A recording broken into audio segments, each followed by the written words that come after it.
오늘도 말씀과 기도로 이 자리에 오신 여러분들을 환영하고 축복합니다.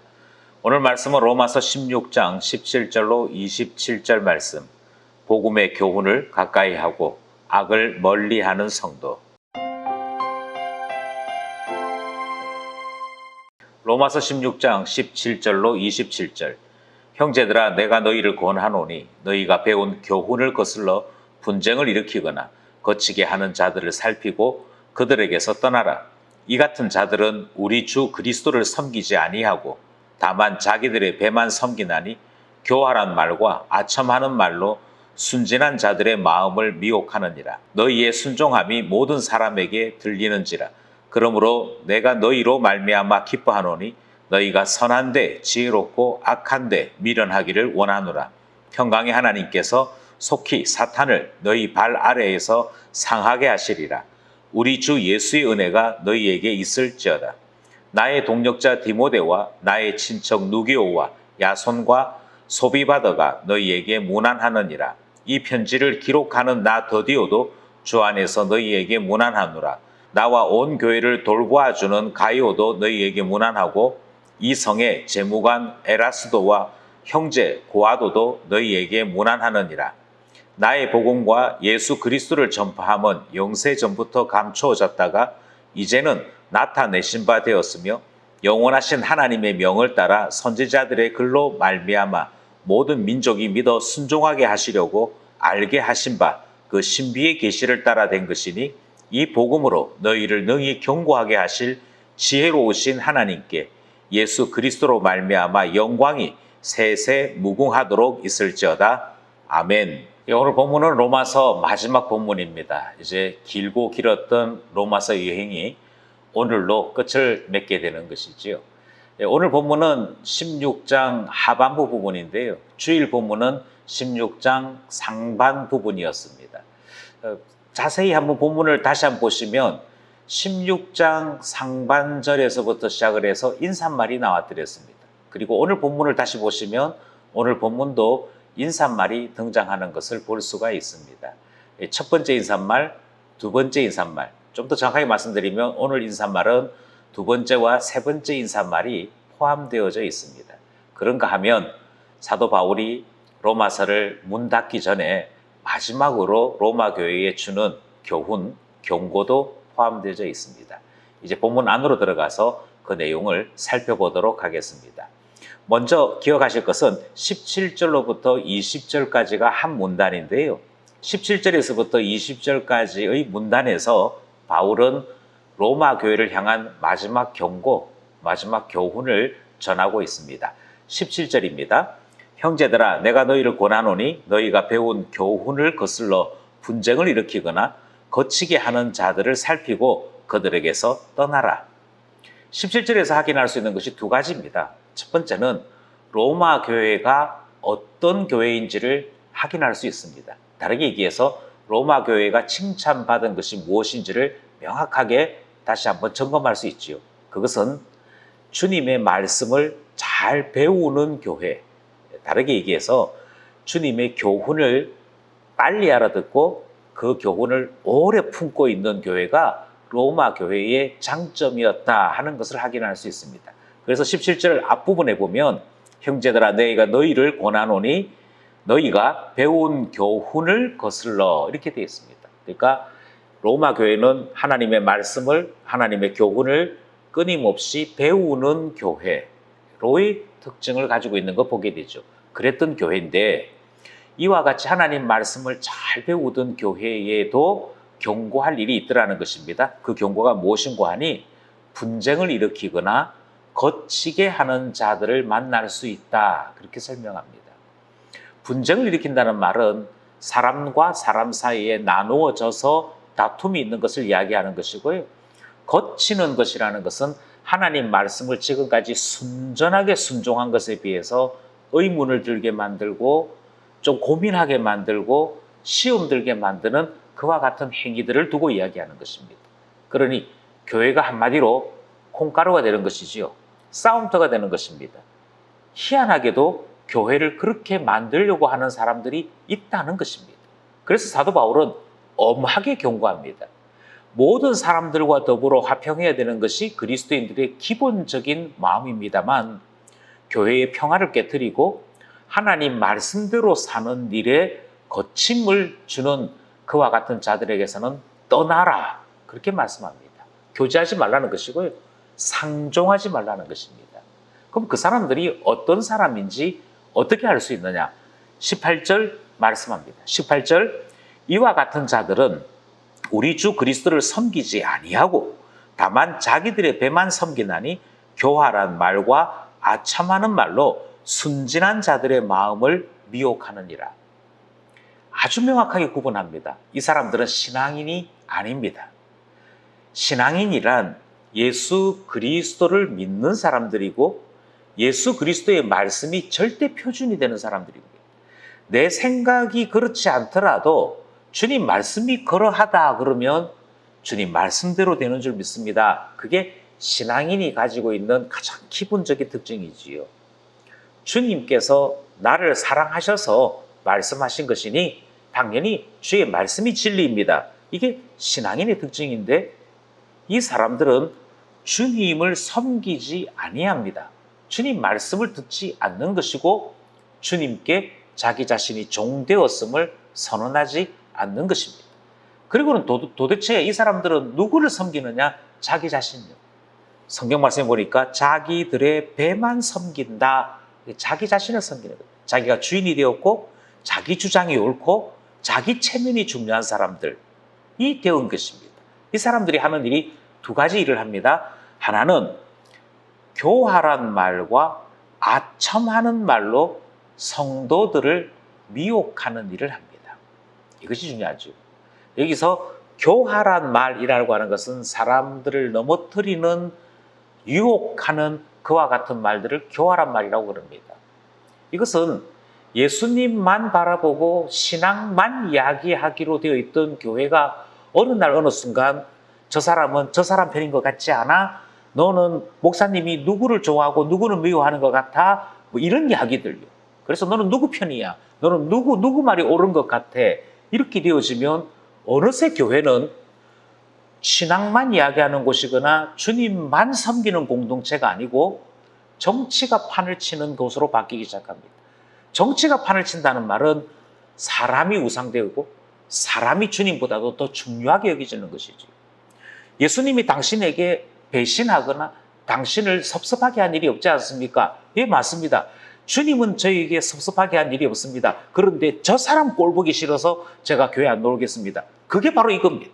예, 그게 바로 이겁니다. 어떻게 해요? 교활한 말에 넘어지는 것입니다. 뿐만 아니라 아첨하는 말도 똑같이 위험합니다. 나는 너 믿는다. 그러니 너도 나를 믿어줘. 우리는 같은 편이야. 그게 좋은 말 같지만요, 교회를 엉망으로 만드는 말입니다. 교회는 그런 곳이 아닙니다. 교회는 주님의 말씀이 어떠한가 연구하는 곳이고요. 주님 말씀과 교훈을 어떻게 하면 내 삶 속에 실현시킬까, 그대로 살아갈 수 있을까를 고민하는 순전한 사람들, 순진한 사람들이 모여있는 공동체이지 누구의 말에 대해서 비꼬고 다르게 해석하고 싸우고 그러는 것은 아니더라는 것이지. 그래서 성경은 명확하게 교훈합니다. 그런 사람들은 떠나라. 그런 사람들에게서 떠나는 것이 참 교회의 선택이다. 이렇게 말씀하고 있는 것입니다. 그러니 아무나 교제하는 것이 아닌 것이지. 여기서 우리는 신앙인이 지혜로워야 되는 것을 다시 한 번 더 깨닫게 됩니다. 19절 말씀. 너희의 순종함이 모든 사람에게 들리는지라. 그러므로 내가 너희로 말미암아 기뻐하노니 너희가 선한 데 지혜롭고 악한 데 미련하기를 원하노라. 로마 교회의 특징을 또 소개합니다. 로마 교회의 특징은 하나님 말씀이라면 순종하기를 원하는 공동체였습니다. 다르게 얘기해서 순전하게, 순수하게 하나님 말씀대로 살아보려고 하는 그런 모습이 있습니다. 그러다 보니 자꾸만 다른 악한 자들의 말에 속기가 쉽더라는 것입니다. 그래서 바울은 로마 교회를 칭찬함과 동시에 경고를 한 번 더 합니다. 여러분이 순진한 거 압니다. 여러분이 하나님 말씀에 대해서 순종하려고 하는 것, 그거 제가 이미 듣고 있고 칭찬합니다. 하지만 그런 사람들일수록 선한 데 지혜롭고 악한 데는 미련해야 합니다. 이 말씀은 선한 것에 지혜가 필요하기도 하고 악하다 싶은 것에는 아예 길을 닫고 마음을 닫는 그런 분별력이 필요하다, 이 말씀과 같은 것이죠. 여기에 등장하는 19절 말씀은 대단히 중요한 말씀이어서 영어 찬양에 이 9절 그대로를 노래하는 찬양이 있을 정도입니다. 기억하십시다. 선한 데 지혜롭고 악한 데 미련해야 합니다. 20절, 평강의 하나님께서 속히 사탄을 너희 발 아래에서 상하게 하시리라. 우리 주 예수의 은혜가 너희에게 있을지어다. 여기 등장하는 말씀을 다시 한번 그대로 기억하실 필요가 있습니다. 평강의 하나님께서 사탄을 멸하시기를 원한다. 로마 교회를 위해서, 우리를 위해서. 예, 사탄이 하는 짓이거든요. 교회 공동체를 깨뜨리는 일, 하나님의 말씀에 순종하지 아니하고 하나님 말씀보다는 자기 자신을 위하여 살아가는 일, 이게 다 사탄이 꾸미는 짓이고 거기에 말려 들어간 자들이 있더라는 것입니다.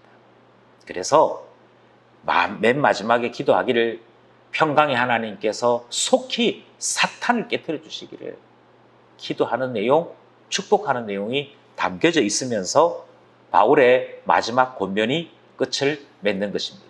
이제 21절, 23절 내용으로 들어가게 되죠.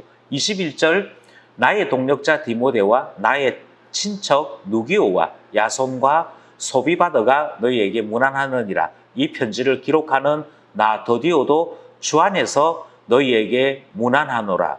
나와 온 교회를 돌봐주는 가이오도 너희에게 문안하고 이 성의 재무관 에라스도와 형제 고아도도 너희에게 문안하느니라.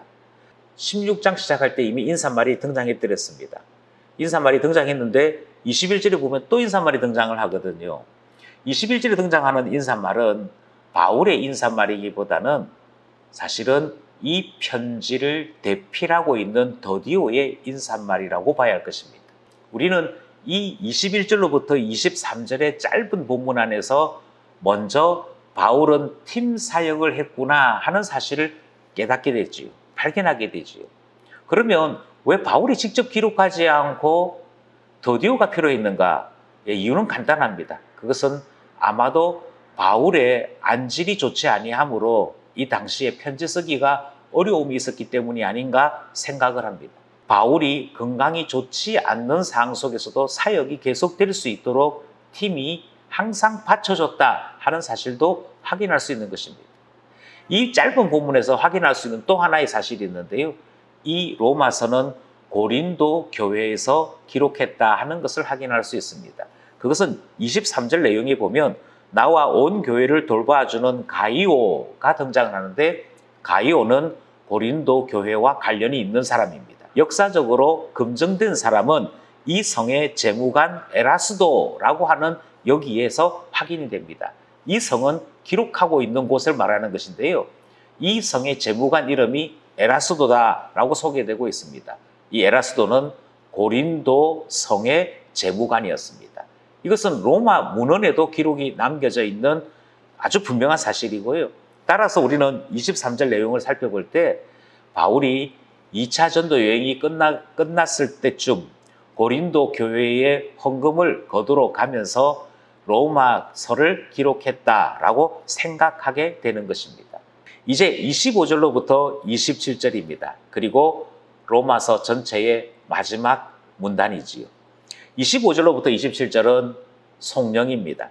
그러니까 로마인들의 편지 양식은 인사말이 끝부분을 차지합니다. 그런데 유대인들의 편지 양식은 항상 하나님께 대한 송령으로 끝을 맺습니다. 이것은 시편에서도 등장을 하고요. 그리고 유대인들의 편지나 문헌에서도 등장을 합니다. 그리고 로마서는 유대인들의 인사말을 맨 마지막에 배치하면서 하나님께 찬송하는 것, 하나님께 영광 돌리는 것으로 전체 내용을 마감하고 있지요. 25절, 나의 복음과 예수 그리스도를 전파함은 영원 전부터 감추어졌다가 26절, 이제는 나타나신 바 되었으며 영원하신 하나님의 명을 따라 선지자들의 글로 말미암아 모든 민족이 믿어 순종하게 하시려고 알게 하신 바 그 신비의 계시를 따라 된 것이니 바울이 자기 자신이 가지고 있던 복음 또 뿐만 아니라 이 복음을 전하는 일이 그냥 된 것이 아니라고 소개하고 있습니다. 이 일은 영광과 찬송을 받으실 하나님이 다 준비하신 것인데요. 제일 먼저 준비한 것은 하나님께서 바울을 준비하셨습니다. 그래서 나 바울 자신도 하나님의 섭리를 따라 부름받았고 하나님께서 예정해 주셨고 이끌어 주셨다. 그 내용이 25절, 26절에 등장을 합니다.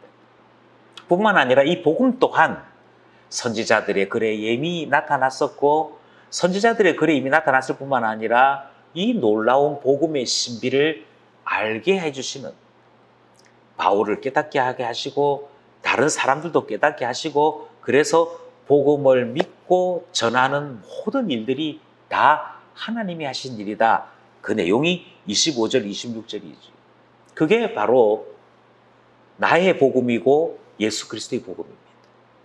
그래서 26절 뒷부분에 이 복음으로 너희를 능히 경고하게 하실 이렇게 설명이 되고 있죠. 복음이 그만큼 중요하다는 것이고 복음이 전파되는 모든 곳에는 하나님의 은혜가 있음을 알리고 있습니다. 그리고 이 복음이 마침내 로마 교회까지 전해진 것이고 이 로마 교회의 복음이 더욱더 로마 교회를 든든하게 한다 그 내용으로 나타나고 있는 것이지요. 그래서 27절 지혜로우신 하나님께 예수 그리스도로 말미암아 영광이 세세 무궁하도록 있을지어다. 아멘. 영광 받으실 분이 우리 하나님이시지. 예수 그리스도를 우리에게 알려주시고 예수 그리스도로 말미암아 하나님 자녀되게 하시는 그 놀라움은 마땅히 영광 받으실 만하고 찬송 받으실 만한 것입니다. 그래서 모든 일을 다 기록하고 난 다음에 하나님 세세 무궁토록 영광 받으시옵소서 찬송하게 되는 것이지. 성령이 로마서의 맨 마지막 내용인 것을 확인하게 됩니다. 지금까지 로마서 말씀을 들으셨습니다. 이 긴 여행에 함께해 주신 모든 분들에게 감사를 드리고요. 이제 로마서를 마지막으로 정리하면서 우리가 기억하고 묵상하고 기도할 것은 무엇인지 한번 정리해 보기를 원합니다. 오늘 본문에서 우리는 사도 바울이 순진한 교인일수록 하나님 말씀에 순종하는 교인일수록 경계해야 될 것도 있다 하는 말씀을 듣습니다. 사탄은요 끊임없이 교회를 노립니다. 사탄에게 지배당하는 악한 자들은 교회 깨트리는 것이 그들의 사명처럼 그렇게 악행을 저지릅니다. 우리를 높이는 것도 사탄의 유혹입니다. 우리를 미혹해 해서 다른 사람들을 험담하게 하는 것도 사탄이 하는 짓입니다. 교회를 분열시키는 것, 평화를 깨트리는 것, 그리고 나 자신을 자꾸만 그리스도보다 높이려고 하는 모든 생각들은 다 신앙인이 경계해야 될 내용인 것을 배웠습니다. 신앙인은, 교회는 주님만 높이는 것이지, 주님께만 찬송하는 것이지. 두 번째로 우리가 이 로마서의 본문 말씀을 대하면서 팀 사역의 소중함을 배웠습니다. 편지를 쓸 수 없을 때에도 편지를 대신 써주는 더디오가 있었습니다. 아니, 그 말고도 사역에 직접 동참하진 않았지만 헌금을 통해서 지원해 줬던 에라스도도 있었습니다. 여러 사람들이 다양하게 바울을 도왔고 함께했고 사역함으로 복음이 전파될 수 있었고 선교사가 일을 할 수가 있었다 하는 사실을 보는 것이죠. 교회는 공동체고요. 신앙은 바로 공동체 안에서 이루어지는 것임을 배웁니다. 사역은 팀 사역이고요. 나 혼자 하겠습니다. 알아서 하겠습니다는 교회의 모습이 아닙니다. 마지막으로 우리는 우리의 모든 마감이 하나님께 영광 돌리는 것임을 배웠습니다. 영광을 받으실 주님, 주님께 영광을 돌려드립니다. 우리에게 복음을 알려주시고 이 놀라운 신비를 깨닫게 해주신 것 감사합니다. 저희들의 삶이, 저희들의 사역이 하나님께 영광 돌려드리는 송령이 되게 해주십시오. 기도하게 되는 것이지. 주님 만나는 그날에 주님 앞에 찬송할 수 있는 사람으로 설 수 있기를 원하고 주님의 은혜로 살았음을 고백하는 우리 모두가 될 수 있기를 원합니다. 지금까지 로마서의 말씀을 함께 묵상하신 기쁜 가족 여러분, 감사를 드리고요. 이제 내일부터 시작되어지는 예레미야서 말씀도 우리가 매일매일 묵상하고 기도함으로 주님의 뜻을 배워나가고 순종하는 주님의 자녀 되기를 원하는 것입니다. 하나님께서 모든 가족들에게, 모든 묵상의 식구들에게 복 주시기를 간절히 소원합니다.